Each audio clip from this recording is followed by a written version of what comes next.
Film Trix. Are you allowed to swear? That's what you say a lot during independent films. It's never been easier for people to make films, depending on what format you choose, and for those kinds of films to be accepted. I bought a DV camera and I was on doing a documentary, the one they screened here, Flamenco Women, and my big professional camera broke down on day one when I was in Madrid. And so I had my little domestic camera and I thought, well, I'm not going to stop shooting, so I'll just use that instead.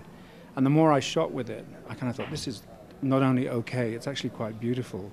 I much prefer what this little camera does to what the big camera does. I think that if you're making a real film that's going to be really involved, that you should really be endeared to the subject matter, because it's too much grief to go through just for any superficial reasons. You really have to believe in it.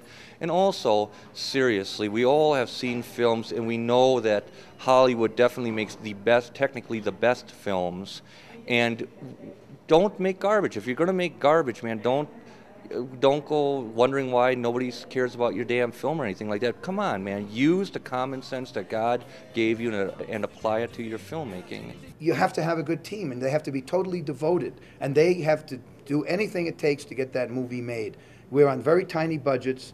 We have to sleep on the floor. We have to eat cheese sandwiches 3 times a day. We have to learn to defecate in a paper bag. Oh, very exciting. Well, you're kind of a ladies' man. Look at you, all the double-fisted Check me out. women. Oh, Oliver is Check me out with my honeys. Well, you're living in LA now. How do you like that, the city? That's the most bizarrest question I've ever heard since we just came out of Milwaukee, man. Drunkard in sin.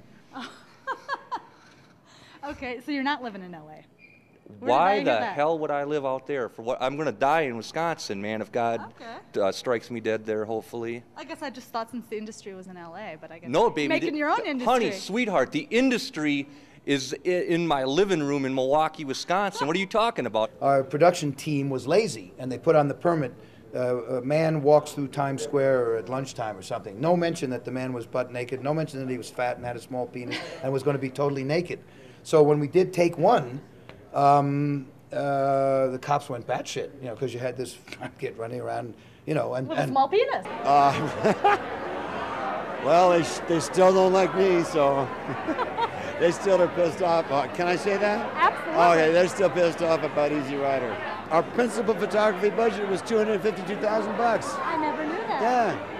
Wow. It was the only film that made profit for Columbia for 2 years. Really? Absolutely. And they hated it. And a lot of people lost their jobs. The first film I did, I went to 2 guys that I knew, and they had been in a car accident, and I asked them for their settlement money. Someone died, you know? That was pretty crazy. You're okay. You're not, disabled. You don't need this money to buy, wheelchair ramps. Would you invest it in this movie? And we'll try and get that back to you, but you are going out on a limb. I never did anything. I've heard people talking about people going in with buzzsaws and threatening to cut off their arms if they don't produce that movie, but I didn't have to do anything like that.